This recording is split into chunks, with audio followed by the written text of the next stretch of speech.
Hey y'all, it's Ashley Bookishrealm and I'm back with another video. As you can see from the title of this video, I am here to talk about some recommendations for Native American Heritage Month, which takes place here in the United States during the month of November. Now, I also know that Nonfiction November takes place, but I definitely think that it's also important to, highlight Native American Heritage Month. I also am thinking about coming up with some recommendations for Nonfiction November. So I am going to preface this right now by saying that I am not the end all be all at all when it comes to recommendations by Native American Indigenous authors. I am not the expert. I do not claim to be an expert. I am still learning myself. However, there are 3 booktubers that I do follow who are amazing humans who are definitely more well-versed, definitely speak out a lot about the treatment of Native American Indigenous peoples within this community, and they are voices that I think need to be heard and elevated. Those 3 channels are Etu Brody, Thor Wants Another Letter, and also Native Lady Book Warrior. So I will make sure that I link all of their channels down in the description box below.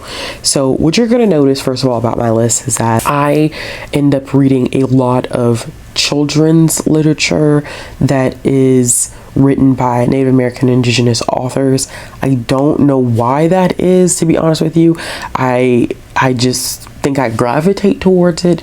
So there's not necessarily a whole bunch of, actually there's only 2 recommendations that I think most people are familiar with, but I just still want to highlight them just in case people have not read them yet.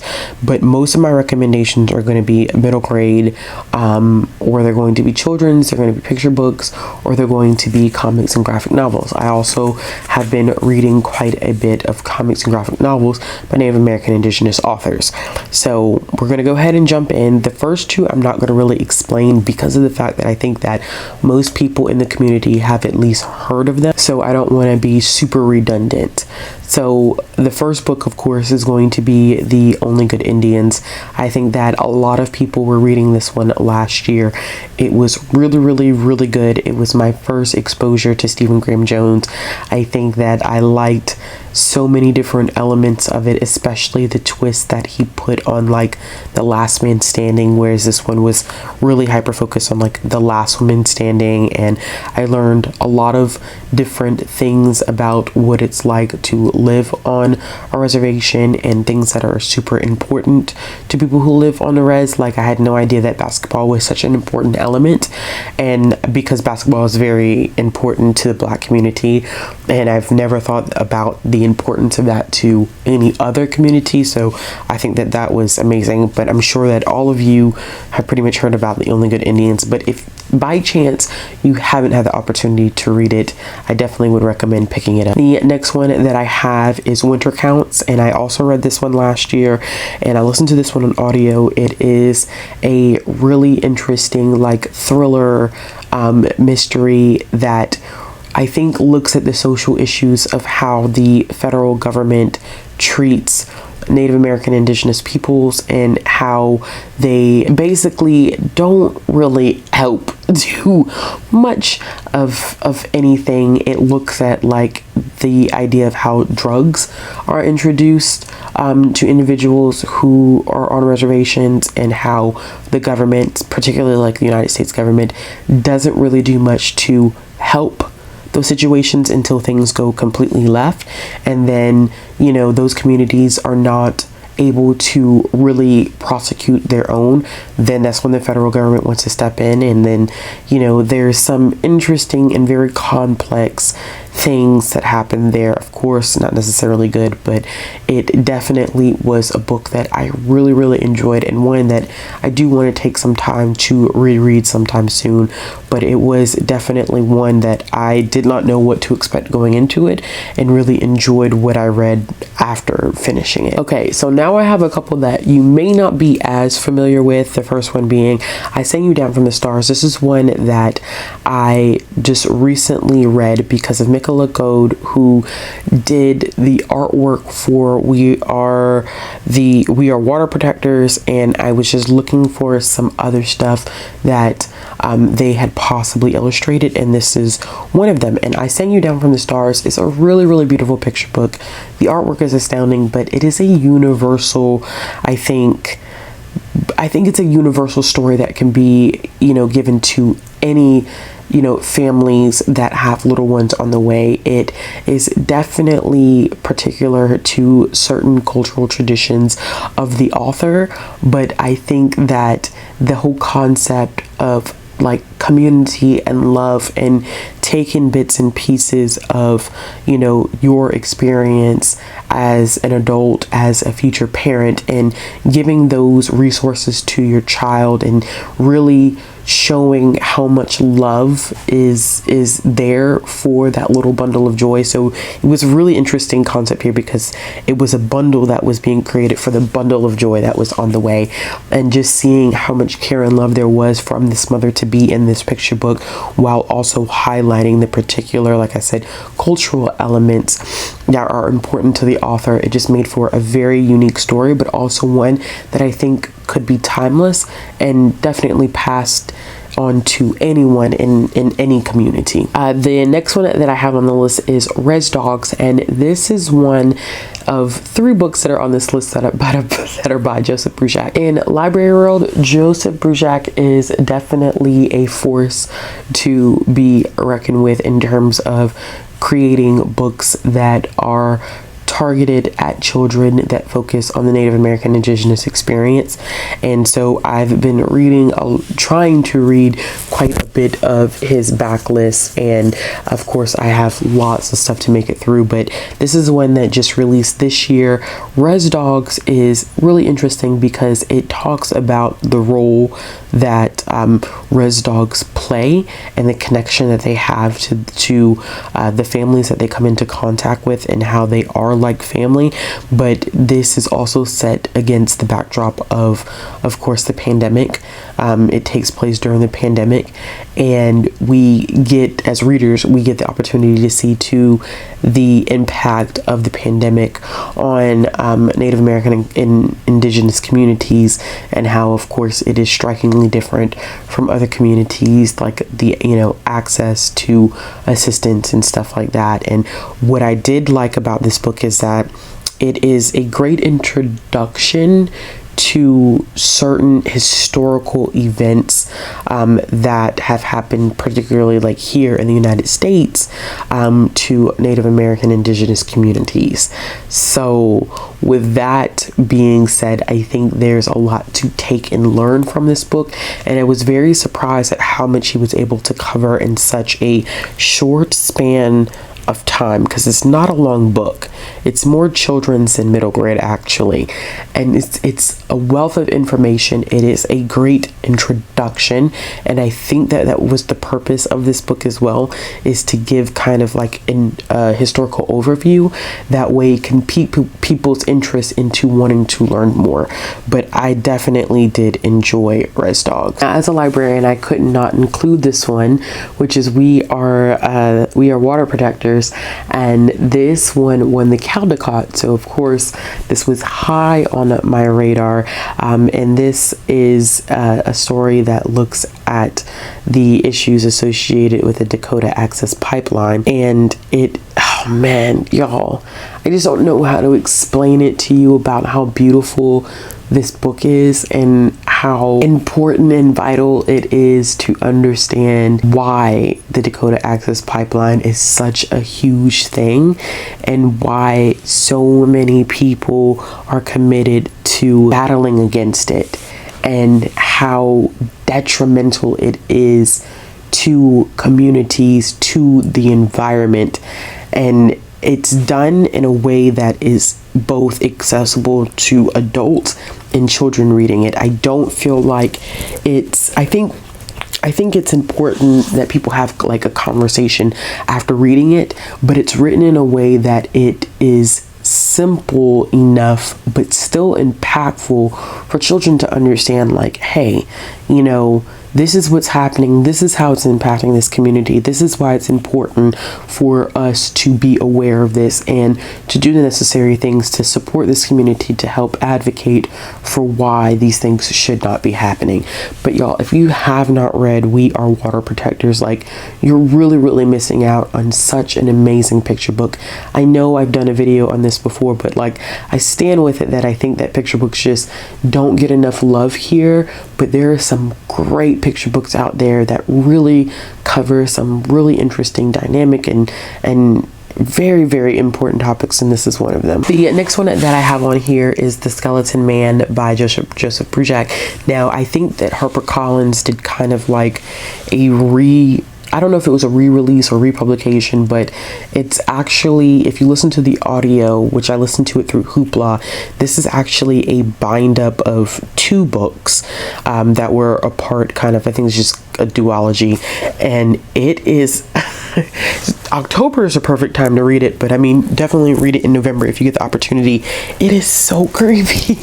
It literally is about this man who eats himself until he turns into a skeleton, and our main character's parents go missing, and when she gets to school, there's this man who claims like that he's related to her, and like nobody questions it.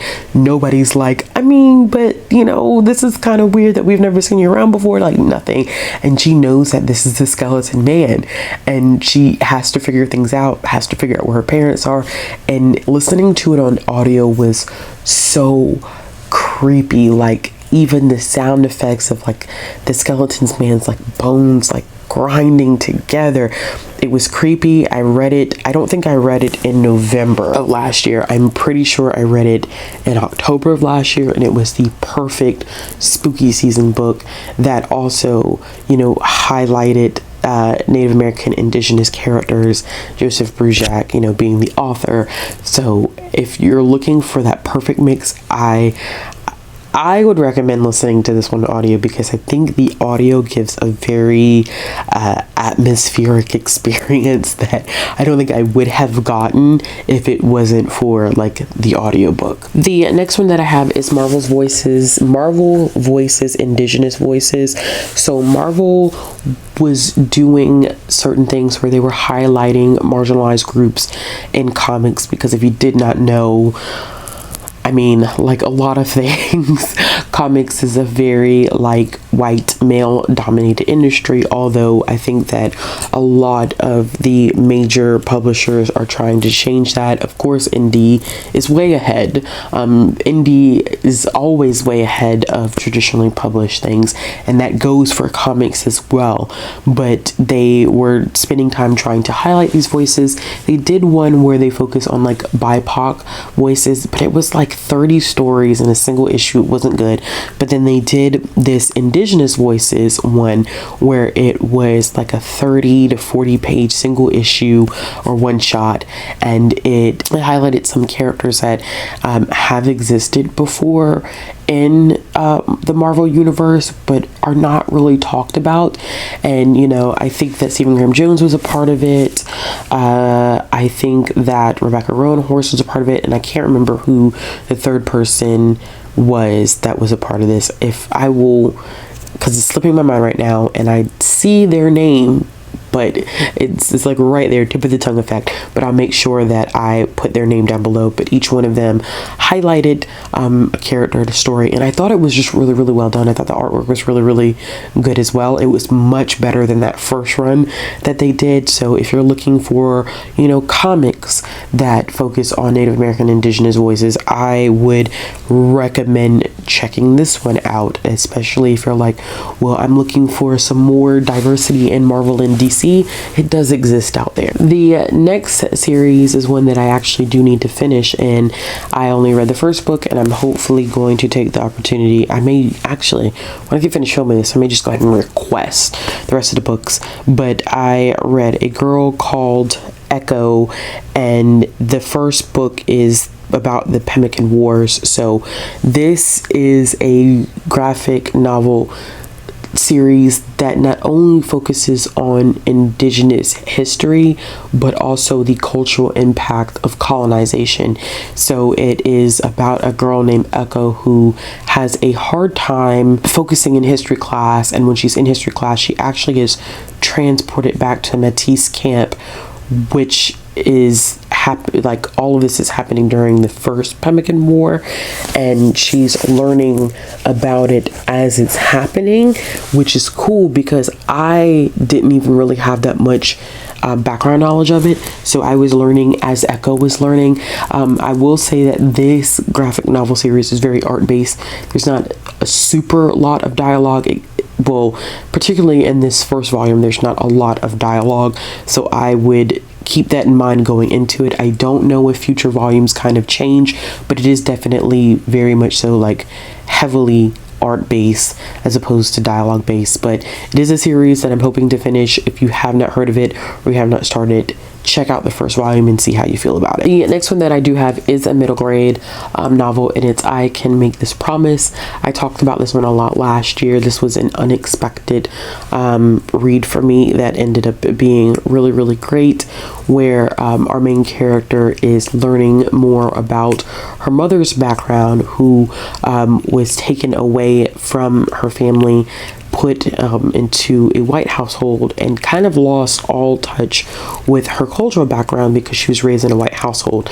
Now, what I did not know prior to going into this book is that this was something that was common, like super common for the government to come in and decide, United States government to come in and decide and look at particularly Native American indigenous families and say, we just don't feel like you're fit to be parents, so we're going to take your child.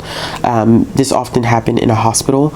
A Native indigenous woman would give birth to a child and would never see the child again. And it just was happening. And I always find stuff like this to be interesting because it's not taught in history classes. It's not something that the United States often recognizes and acknowledges the mistakes that they made in this. You're just taking someone's child just because you feel like they should not be raising a child. Like, who are you to determine that, especially when there's no just cause for it? So that whole element is heavily explored in the context of this young girl trying to understand her family's background, or particularly her mother's background. Her mother doesn't really talk about it that much, and I think that it was done so well. It was beautiful. I really enjoyed it. I know that the author has another one that just released, I think at the beginning of this year, called The Sea in Winter. I believe that's the title of it. I have that one on my shelf. I plan on reading that one probably next month. Speaking of residential schools, I have another picture book, which is I Am Not a Number. This one particularly focuses on what happened to children who ended up in residential school. I know that is going to be an extremely sensitive topic right now, especially with all of the things that we are now learning about with residential schools, the children remains that are being found. It is extremely heartbreaking, and just learning about what happened to these children who survived is heartbreaking enough, but then knowing that those horrendous things were going on and that they were children who were dying is just, it's horrible. But this is a nonfiction picture book that looks at the experience of a child that ends up going to a residential school and how that whole process comes about, and how these kids are taken out of the house and forced into these schools to acclimate them and make them more acceptable to white people, because who they were, their traditions were not valuable enough for the people who were taking them out of their houses, out of their homes, away from their families. They had disconnects with their families. They lost touch with their cultural traditions because of this stuff. So I will say that I Am Not a Number probably is going to be one of the harder ones, even though it's just, I'm not going to say just, but even though it's a children's nonfiction book, I think in the context of what's happening right now, that one is going to be particularly difficult to read. So I have another graphic novel on this list, and it's Surviving the City Volume 1. This is a short graphic novel, kind of like A Girl Called Echo. I don't think it was more than 60 pages or so, and it focuses on two individuals, and one of them ends up it's kind of like they're being threatened to be removed from their home because their grandmother has diabetes, and they're saying that, you know, government once again coming in saying that the grandmother is not fit, which I've never, like, this crazy, every time I talk about this, I'm mind blown that someone would make the determination that they're unable to care for a family member because they are diabetic. But that was a justification. So this once again explores removal of Native Indigenous children from homes. It explores what happens, heavily it explores what happens when Native women and girls go missing.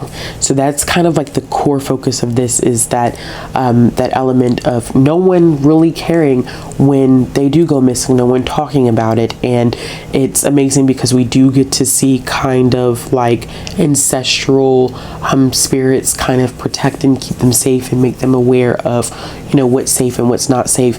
There is a brief exploration of one of the characters possibly being Two-Spirit, which I really enjoyed, and I think that that's going to be explored more in volume 2, which is why I really need to get my hands on it. But this is another great graphic novel. I love the artwork of this one, and I can't wait to get my hands, like I said, on the second one. And the last one that I have on this list is another children's nonfiction. It is Chester Nez and the Unbreakable Code, a Navajo Code Talker story by Joseph Bruchac. This was a small piece of history. I read this one earlier this year in, I think, January, February, that I did not know that is so important to U.S. history, especially when we're looking at World War II and how the United States was really struggling with developing a code that was unbreakable by the Japanese and the Germans. And they brought forward members of the Navajo tribe and asked them if they would, you know, basically sign on to be part of the U.S. military, but also develop this code because the Navajo language is so complex that there's no way that anybody could have cracked it. And I did not know that their entire story had been classified for so long, but it's a part of U.S. history that's not taught. And I think that one thing that Joseph Bruchac really highlighted is that, you know, it's amazing that you have a marginalized group, a group that is discriminated against, people who have done them so wrong, and yet they were still so willing to sign up and do what they could to protect their country. And I mean, I always find that element very fascinating. I have looked at that a lot in terms of like Black men and women who served during World War I and World War II, and the treatment of them when they came home. But it was interesting seeing this through a different lens in which we have, you know, Native American Indigenous individuals who were serving the U.S. military to help them win the war, and then how these same communities are treated today is just super unfortunate. All right, y'all, so those are some recommendations that I have for Native American Heritage Month. As I said before, I definitely would recommend checking out the 3 channels that are listed below. I don't know if they're doing Indigathon this year. They've done it every year, but I've been like super absent, so that could be a thing that's happening. And I should have looked before I started filming this video, but I would definitely be on the lookout for that. If they're having Indigathon again, they have it every single year. It's really great prompts, just great community involvement, great discussions that always happen. So I definitely would, you know, go to them for some more experience recommendations, more experience conversations and insights and outlooks, and those are the voices that you should be listening to. Like I said, I am simply learning. I'm enjoying my learning process, but it's not my lived experience, so I am not the voice to listen to on a lot of this information. As always, if you like this video, give it a thumbs up. If you want to see more content from me, click the subscribe button, hit the bell for notification. Looking for ways to support the channel, links are down below in the description box, as well as links to my social media, and I'll be back with another video soon. Bye.